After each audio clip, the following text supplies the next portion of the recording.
कि अगर आप घर से आए तो नमस्कार मित्रगणों, अगर आपने सहारा इंडिया में छोटा निवेश किया है तो आपके लिए जल्दी खुशखबरी है, और अगर आपने बड़ा निवेश किया है तो आपको थोड़ा रुक कर लेकिन खुशखबरी, यानी आपका पूरा पैसा जल्द मिलेगा।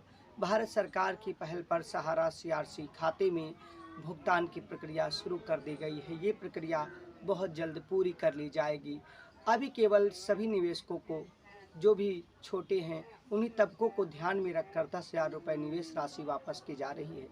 वहीं बड़े निवेशकों के लिए आगे पोर्टल पर और अपडेट किया जाएगा, लेकिन सभी जो भी आवेदन कर रहे हैं, कुछ को दिक्कतें आ रही हैं आवेदन प्रक्रिया में, ओटीपी आने में, और ओटीपी के साथ साथ सर्वर में क्यों समस्या आ रही है, आखिर क्या मामला है, सहारा सेबी का मामला क्या है, सहारा सेबी का मामला सुप्रीम कोर्ट में आज भी जारी है, फिर ये भुगतान भी इससे सीआरसी में कैसे हो रहा है, इसी के साथ और आपको कितना भुगतान राशि है तो आवेदन करना चाहिए, भुगतान ब्याज समेत मिलेगा या मूलधन मिलेगा, पूर्ण राशि कब मिलेगी, आखिर इस भुगतान का चुनाव से क्या संबंध है, दिल्ली के रामलीला मैदान से लेके जंतर मंतर तक जो आंदोलन हुए हैं उनका इसके भुगतान प्रक्रिया पर क्या प्रभाव पड़ा है, देश के अलग अलग निवेशकों के दर्द, अलग अलग आंदोलनों को कवर करने के बाद हम आपके सामने मौजूद हैं, और आज हम आपको पूरी प्रक्रिया तथ्यों के साथ बताएंगे कि आखिर मामला क्या है, माजरा क्या है, और किन किन लोगों को क्यों समस्याएं आ रही हैं, और कब लोगों को पूरा भुगतान ब्याज समेत मिलना शुरू हो जाएगा। आखिर भुगतान सहारा करेगा या जो सीआरसी अभी 10,000 तक कर रहा है यही पूरा भुगतान ब्याज समेत करेगा, या फिर सेबी के हाथ में जाएगा। पूरा मामला 2009 से संबंधित है। सहारा सेबी का मामला सुप्रीम कोर्ट में गया। सहारा एक आईपीओ को लिस्टेड कराने के लिए सेबी के पास गया। क्रॉस चेक में जानकारी को सेबी ने जब जांचा तो उसने कई खामियां पाई और सहारा को नोटिस भेजा। उस समय सहारा की 2 स्कीम, सहारा रियल एस्टेट हाउसिंग को सेबी ने तुरंत निवेशकों के पैसे वापस करने को कहा। मामला हाई कोर्ट इलाहाबाद गया।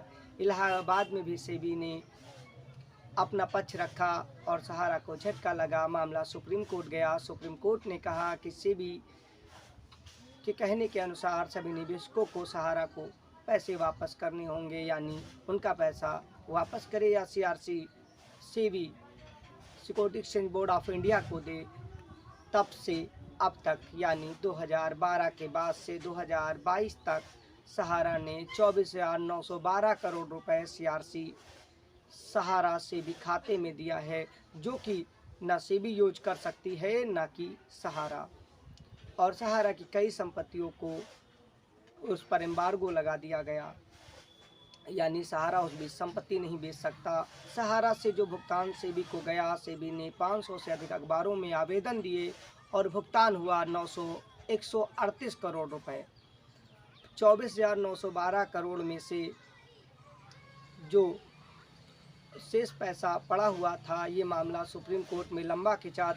देश के चारों तरफ माहौल बिगड़ने लगा और मतदाताओं ने चुनाव बहिष्कार, जब तक भुगतान नहीं तब तक मतदान नहीं के नारे दिए। मध्य प्रदेश हो, बिहार हो, उत्तर प्रदेश की राजधानी लखनऊ हो या देश की राजधानी दिल्ली, हर जगह पर आंदोलन और पीड़ितों ने राजधानियों में जा जाकर अपना दर्द बयां किया। छत्तीसगढ़ के राजनंद में कुछ भुगतान संपत्तियों को जब्त करके किया गया। इसी तरह अलग अलग राज्यों में भी तहसीलदारों, डीएमओ द्वारा कुछ प्रतिक्रिया की गई, लेकिन मामला बड़े स्तर का था तो छोटे स्तर के बाद उम्मीद लोगों को जती। इसके बाद चुनावी माहौल, चीज़ों को सरकार ने भापा। लोगों को, निवेशकों को राहत देने के लिए सुप्रीम कोर्ट में एक पक्ष के तौर पर पीआईएल डाला कि जब तक सहारा और सेबी का मामला सुप्रीम कोर्ट में पेंडिंग यानी चल रहा है, तब तक ये पैसा आम निवेशकों का है। आम निवेशक परेशान हैं। किसी ने बेटी की शादी के लिए, किसी ने मेडिकल के लिए, किसी ने पढ़ाई के लिए, किसी ने घर खरीदने के लिए आवश्यक कागजों से लिया। कोई मेडिकल के लिए भर्ती है, कोई पार्टी रही नहीं, कोई इतना ज़्यादा परेशान हुआ कि वो दुनिया छोड़कर चला गया। इन्हीं सब कारणों को ध्यान में रखकर पीआईएल पर सुप्रीम कोर्ट ने 29 मार्च 2023 को आदेश दिया कि इनमें से 5,000 करोड़ रुपए की पहली किस्त सरकार को दी जाए। सरकार के पास समस्या थी, पैसों को किस माध्यम से बांटा जाएगा और कैसे निवेशकों को दिया जाएगा। इसके लिए सरकार ने लंबे समय से हो रही मांग को पूरा करते हुए सीआरसी यानी सहकारिता मंत्रालय का गठन किया और इसी सहकारिता मंत्रालय द्वारा रिफंड प्रक्रिया को शुरू की गई, जो 18 जुलाई 2023 को सीआरसी सहारा रिफंड पोर्टल के रूप में सामने आई। पोर्टल आने के बाद दावा किया गया कि सभी निवेशकों को अपने कागजात आवेदन रिफंड पोर्टल पर करना है। केवल सभी निवेशकों को यानी कि छोटे निवेशकों को ध्यान में रखकर पोर्टल बनाया गया था कि पहले चरण में इन्हीं को मिलेगा जिनकी रकम 10 से 15 हज़ार के आसपास है। मूलधन में से केवल 10,000 दी जाएगी, शेष राशि आगे दी जाएगी। किस्त समय का कोई प्रावधान आगे नहीं बताया गया है, 2 माह में, 4 माह में। एक जगह पे आधिकारिक रूप से जिक्र मिलता है कि 9 महीने में भुगतान करा दिया जाएगा, लेकिन सीआरसी ने साफ शब्दों में नहीं कहा है। वहाँ एक शब्द लिखा है कि राष्ट्रीय उपलब्धता के आधार पर आगे की किस्त जारी की जाएगी, यानी जब सीआरसी के पास पैसा आएगा। इस बीच किसी का 40 लाख, किसी का 50 लाख, किसी का 10 लाख, किसी का 20 लाख, कुछ बड़े 40, 45, 12 लाख वालों ने जब फार्म आवेदन तो भर दिया, 10,000 रुपये ही मिले, बाकी शेष मिल जाएगा बाद में, तो उन्हें सीआरसी से बुलावा आ गया है। ऐसी कई नोटिसें हैं। खैर, बुलावा क्यों आया है उसके स्पष्ट जवाब अलग हैं। आय से अधिक संपत्ति का मामला है या आय का सोर्स स्पष्ट करना है, वो चीज़ें आएंगी। लेकिन एक चीज़ स्पष्ट हो गया है कि सभी को पूरा पैसा मिलेगा। लेकिन इसी बीच गृह मंत्री अमित शाह ने पहले के बयान, बीच के बयान और अब के बयान में एक चीज़ आती है कि निवेशकों की डूबी राशि को मूलधन समेत सरकार दिलाएगी। सरकार ने यहाँ पर ब्याज का कोई जिक्र नहीं किया है। हालांकि ये अंतिम विकल्प नहीं है, क्योंकि ये बीच का रास्ता है। सहारा और सेबी का मामला आज भी सुप्रीम कोर्ट में चल रहा है, पेंडिंग है। यानी अंतिम फैसला जो भी होगा सहारा और सेबी का, वही फैसला मान्य होगा। सुप्रीम कोर्ट ने पहले के आदेशों में निवेशकों को ब्याज समेत मूलधन की बात कही थी, जो कि अंतिम सच है। आपने कई बयानों में देखा होगा, सुप्रीम कोर्ट से बढ़कर ना सरकार है ना चीज़ें हैं। फिलहाल भारत की न्याय व्यवस्था में न्याय मिलना सबसे कठिन काम है, यानी कि न्याय मिलने में इतनी देरी हो जाती है कि कभी कभी जो पार्टी न्याय के लिए अप्लाई करती है, जब तक न्याय मिलता है तब तक वो दुनिया छोड़कर जा चुकी होती है। यही स्थिति है। 1 दशक से ज़्यादा समय बीत गया है। भारतीय न्याय प्रणाली की जयकार करें या फिर आलोचना करें, अलग की बात है। अभी तक 10 करोड़ से अधिक निवेशक लगातार परेशान हैं। सरकार को पहली किस्त जारी की है, इन्हें स्पष्ट कर देना चाहिए कि कब जारी होगा। दूसरा सवाल है, जिन लोगों ने सीआरसी सहारा रिफंड पोर्टल पर आवेदन किया था, यानी कुछ लोगों को आवेदन करने में दिक्कत आती है। यहाँ पर दिक्कत मंत्रालय की तरफ से नहीं है, सर्वर पर लोड नहीं है। मेन चीज़ें सर्वर को लेकर है।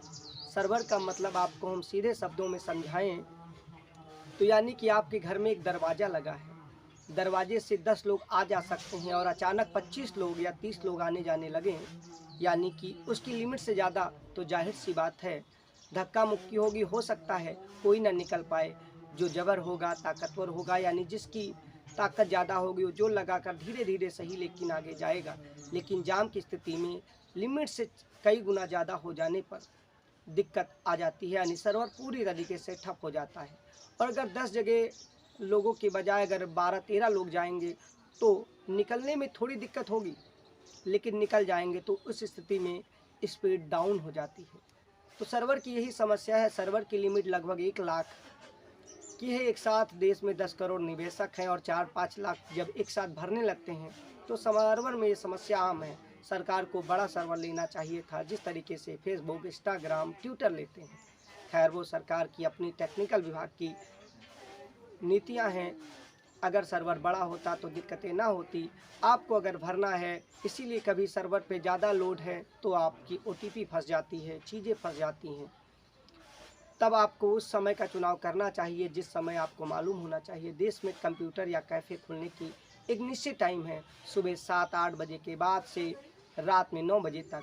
अब इसके बाद का अगर सूटेबल है तो समय चुनिए, आपको ट्रैफिक कम मिलेगा, आपका काम जल्दी हो जाएगा। ठीक उसी तरीके से अगर दरवाजे में जाने की 10 लोगों की कैपेसिटी अगर 1-2 लोग होंगे तो बड़ी स्पीड से दौड़ के निकल जाएं, कैसे भी आपकी मनमानी। लेकिन 15-20 यानी दोपहर का समय और 9 बजे से दिन में रात में 9 बजे तक में लोगों की लिमिट और लोगों की भरने की संख्या ज़्यादा होने से दिक्कतें हो जाती हैं। कुछ लोग पूछते हैं कि भुगतान ब्याज समेत मिलेगा या मूलधन मिलेगा, पूरा मिलेगा या आंशिक मिलेगा। सीआरसी ने साफ शब्दों में स्पष्ट किया है कि अभी आपका चाहे जितना निवेश हो, केवल उनमें से आपको मूलधन में से 10,000 की रसीद काट कर वही 10,000 रुपये आपके बैंक खाते में 45 दिन में आएंगे। 45 दिन की प्रक्रिया में 30 दिन जो आप फार्म भरेंगे वो सहारा हेड ऑफिस जो सोसाइटी का मामला है उसमें जाएगा। उसके बाद 30 दिन में उन्हें रिपोर्ट देनी होती है। अगर जल्दी देंगे मामला जल्दी हो जाएगा, और जो वो रिपोर्ट देंगे यानी कि आपका सब कुछ सही पाया गया तो अगले 15 दिन के अंदर आपके खाते में सीआरसी का मंत्रालय पैसा भेज देगा, यानी 45 दिन में आपको पैसा आ जाएगा। और दूसरी सबसे महत्वपूर्ण चीज़ें हैं कि अगर आपने सहारा की 4 सोसाइटी में कई एजेंट, हो सकता है एक व्यक्ति कई एजेंटों से कई खाते खुलाता है, आपके उन 4 सोसाइटी में चाहे 40 खाता हो, 50 हो, 2 हो, 4 हो, 6 हो या 1 हो, सबको एक साथ भरना है।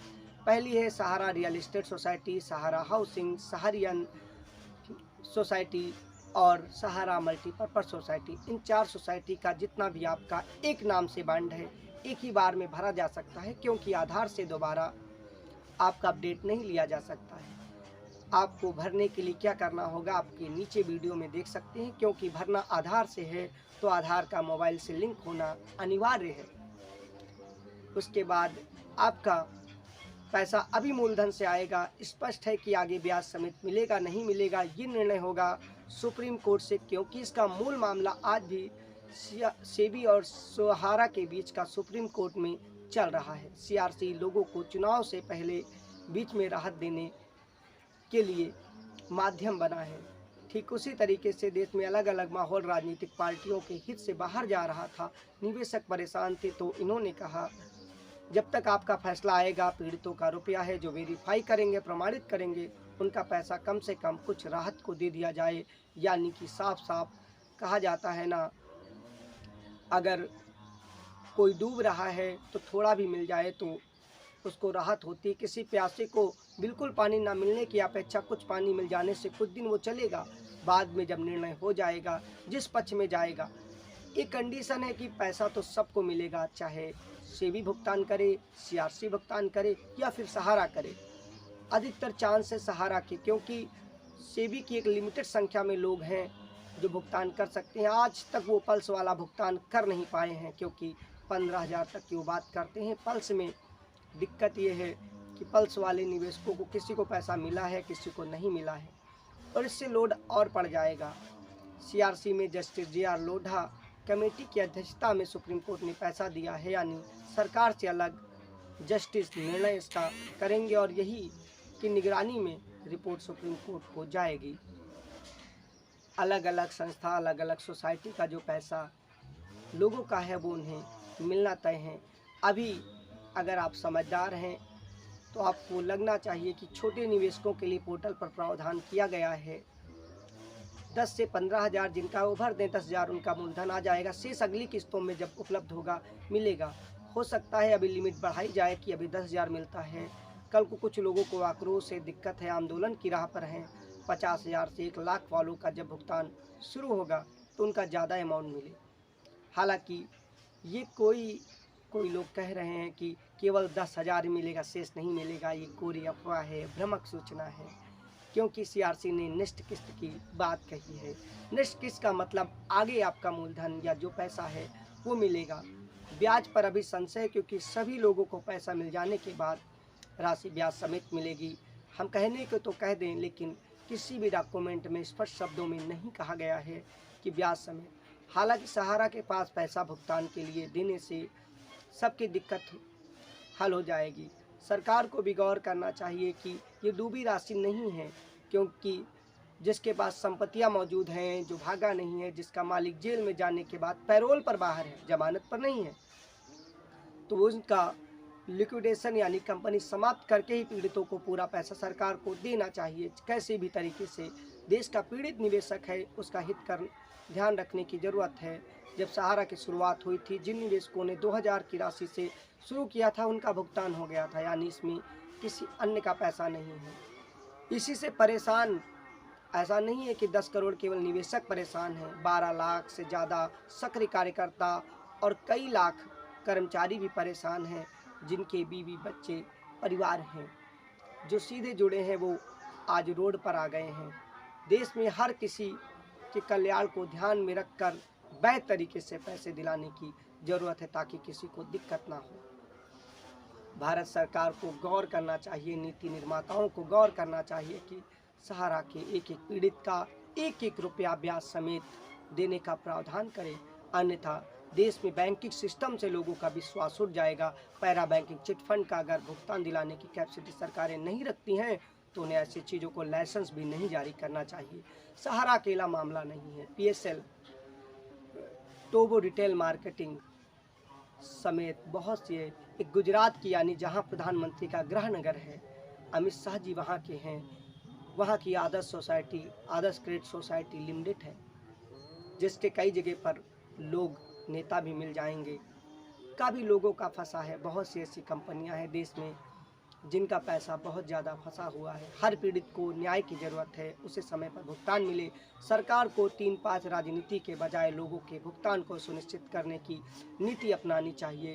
विशाल की रिपोर्ट में देश में अलग अलग हो रहे घोटाले, अलग अलग किन लोगों का कहाँ फंसा है, कौन से आंदोलन, दिल्ली के रामलीला मैदान से लेकर जंतर मंतर तक के हर भुगतान आंदोलन में हमने भाग लेकर आपको कवरेज भी दिखाई है।